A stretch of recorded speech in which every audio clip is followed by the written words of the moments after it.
relationship that went wrong were things that I said or things that I did. And so I've spent so much time like journaling or talking to her, talking to other people, just trying to figure out exactly what it was or where it was that I went wrong and trying to find like what I can do to fix it or to make it better. And so like I don't always feel the greatest when I'm with her, but we'll do things like we went to the art museum earlier, or we'll just get coffee and hang out. So I heard you mention that you journal. Is that therapeutic for you? Does that help you? Yeah. Yeah. Yeah, I need to get the thoughts out onto paper. Okay. And then how often do you journal? It depends. Right now I'm journaling almost every day. Okay. Great. All right. So we'll kind of move on from that section and we'll talk a little bit about how you think about yourself, so your self-description. Why don't we start by you just telling me about some things you like about yourself? What are your strengths? I feel like I listen well. I can be empathetic. It can also be a weakness because it can get me in trouble with people like her when they do that too much, I guess. Yeah, it sounds like that has also led to your anxiety sometimes, doing that too much. Yeah, so I don't know, but I still think that is a stress because, I mean, where would we be if nobody was willing to listen to other people? Yeah, and I feel like I'm relatively resilient. Yeah, okay. What do you mean by resilient? I don't know, like I've had a hard time bouncing back from some of the problems I've had with this girl, but I still have other resources that I can use to sort of come back and feel more at peace with the situation. Or like with my siblings, they've been through a lot of trauma and have caused me some trauma myself, just like being around them and seeing these experiences. But through time I've been able to sort of come back from that. Yeah. Tell me a little more about the trauma with your siblings. What do you mean by that? Especially my brother, he struggled a lot and would throw just the craziest tantrums you've ever seen. I learned my first physical restraint when I was 11. Oh, wow. Just because my mom couldn't always be there on him and somebody sometimes needed to just be able to grab him and hold him safely until he could get back up. So, I mean, that's not something most 11-year-olds are capable of dealing with mentally. And so, that caused some trauma. Yeah, do you think that related to your anxiety when you were around your siblings? Yeah, it's less anxiety when I'm around them and more when I'm away from them. Because I just don't, like I don't know what's going on. Yeah. I don't have a guarantee that everything's okay. Right. Okay. All right, so we'll kind of move on to the next part then. So what do you see as some of your weaknesses or limitations? What do you wish you were better at? I wish I was better at, not exactly compartmentalizing, but maybe setting up some sort of a boundary between myself and other people so that we can keep a healthy distance. Like I don't need to be so far into my friends' lives. I know this, but I need to fully realize that I'm not like the crux of everything for them.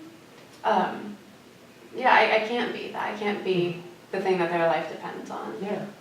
Okay. All right, moving on a little bit here. Why don't you just tell me, I think we've kind of covered it, but just tell me a little bit more about any current fears or worries you have, and then we'll move on to how you're coping with that. So first, just tell me your main concerns right now. My main concerns? I think my main concerns are that I've really hurt my friend and I'm not doing enough to make it better. And I think that the other side of it's just not being around my family. And so I'm just worried about them a lot. So your main concern at this point isn't necessarily how you can become less anxious. It's more how do you fix that friendship. Yeah. Is that kind of right? Yeah, I feel like if the friendship was healthier, I would Your just anxiety automatically would be go less anxious. Okay. Mhm. And then it's kind of same with your family, right? Yeah. Because they both lead your anxiety. Yeah, I think with my family, I just need to I need to realize that my parents are social workers. They know what they're doing. They've got this. Oh, you're saying with your siblings? Yeah, yeah, with my siblings. I don't need to be worried about them because my parents know what they're doing, Mhm. and they've shown that over and over and over. They're amazing. Mhm. Okay. That kind of sounded like the answer to my next question. I was going to say, what are some of your coping strategies? So with your family, part of it maybe is recognizing your parents' competence. Do you think that's right? Yeah, Okay. yeah. What about some coping strategies you've been using with your friendships? Particularly the one that's causing anxiety. Talking to people has been one, but I think I said it earlier, that's been challenging just because I don't want to get other people too involved in this or think poorly of them or talk badly about this person, which is where I've been using journaling a lot. It can just help me process things and straighten things out personally. Otherwise, I don't know, the other day I lit a bunch of candles and it was nice, it was calming. Yeah. Okay. All right. So now this one kind of comes out of nowhere, but I think it will relate to the rest of what we're talking about. Okay. So why don't you just tell me about the most painful event that you've experienced in your life, and then we'll kind of talk about how you manage it. So first, just describe the event to me. Yeah. The first thing that came to mind is just this day that usually comes to mind when I'm thinking about the problems that my family has had. I was maybe 13 at the time, and my mom had to leave really suddenly for some sort of an appointment or something. And so she left me at home with, at the time, my 3 younger siblings. And I was the oldest, so I was in charge. But because she hadn't taken the time to prepare my brother that she was leaving, he really freaked out. He felt abandoned. He felt really rejected. That's been a huge trigger for him in the past. And so he went crazy. I mean, he was flipping laundry baskets and throwing things and trying to destroy things. And by the time I got into the room to deal with it, he had his hands around my sister's neck. And so I had to be the one at 13 to pull his hands off and then put him into that safe restraint. While my other brother called our neighbor to come over and deal with it. And so she was able to take him in a third party, not related to anybody. It was more neutral, take him over to her house. And she's an occupational therapist, so she knows how to calm out freaked out kids. But yeah, that has always stuck out to me. That's really difficult, yeah. That helps me see a little bit of the anxiety related to your family. So, how did you manage that in the days and weeks afterward? What were your strategies? At the time, it was a normal day. It was more escalated than normal, but one time my mom gave my sister her food before she gave him his, and she had both plates in her hand. And he screamed for 2 hours. So this wasn't totally out of the ordinary. I think it was just what he did with my sister that made it worse that day. Gotcha. All right, so right now, if you had to say one thing, what would you most like to change about maybe yourself, but probably more for our purposes, your life situation? What would you change? I think I need to let people take more responsibility for their own lives. I think part of my problem is I'm trying to do too much to fix everything, be everything that everybody needs. That's a really unhealthy place to be. Okay. So it sounds like the thing you would change really relates back to your family and your friends. Letting them kind of have their own responsibility and do their own thing. Right? I need to trust them more. Right, trust. Okay. All right. So let's go ahead and identify some of the sources of environmental support that you have. You've kind of mentioned it a little bit, so it sounds like you have some good friends in the church. Are there any other organizations, anything that you're a part of that kind of contribute to your support group? I mean, that's really the main one. I'm with them usually 3 days a week, and if we have another game night, it'll be more than that. So that's certainly the main one, and then I can still talk to my parents. And really sometimes going to work, even though I don't agree with everything they do ethically, because I have to be concentrated on what I'm doing there. That can occasionally just be a breath of fresh air, and especially on a slow day, I can just sit and not think. Right. So can you tell me about work a little more? I want to get into it more. So how does the day-to-day kind of dissonance you feel, how does that affect your work? Going back to like you feeling like you don't want to be a part of a company that does this, does that decrease your quality of work? How does that affect your work? I think that in some ways, yeah, it does decrease the quality of work. I mean, just the consumerism side is really hard for me because it's inexpensive. It's a high-end store. We sell t-shirts for $50, which personally I think is insane. And so I'm a lot less likely to try and like actively sell and convince somebody to buy that because I find it so unnecessary. And more, I think it's harmful. Why do you think it's harmful? I think that the mentality of I always need something more or the more expensive thing can be really detrimental. It doesn't have a stopping point. It just keeps building on itself more and more and more.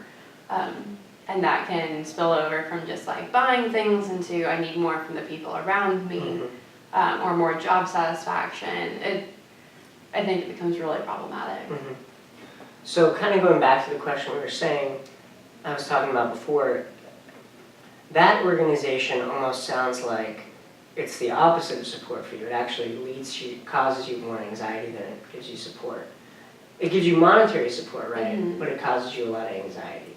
Yeah, I think the actual work itself does, but I really like my coworkers, and a lot of them do feel the same way as me. So we can talk about that sometimes, or just, I don't know, one of my managers brings her dogs in sometimes. And so, I mean, obviously that's a lot more relaxing. Yeah, okay. So why don't you tell me a little bit more about your church? Kind of maybe what the beliefs are behind it that cause you to continue to go, that keep you around, things like that. I mean, I grew up in the church, and then when I graduated from high school, I knew that I needed to find somewhere else I could keep going, because I didn't have a car, even though I was only 30 minutes away from the one I grew up in. It just wasn't feasible. I couldn't walk, nobody wanted to pick me up from there, so I had to find another one.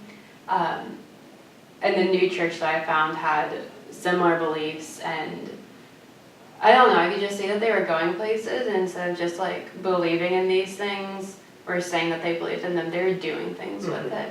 So there is like a good theological component, but then we're also really active in the community and serving people. On Wednesday we're going to City Gospel Mission and cooking dinner for people and just hanging out with them. Yeah, so you sound very action-based, and so do you think that's what drew you to that organization? Yeah, it's like, I mean, it's the opposite of my other job, sort of, where they're like, let's get more and more and more for these people, and we're like, how can we serve them? Instead of, how much money can we take? Like, what can we have all of this stuff, how are we barring this out? Right.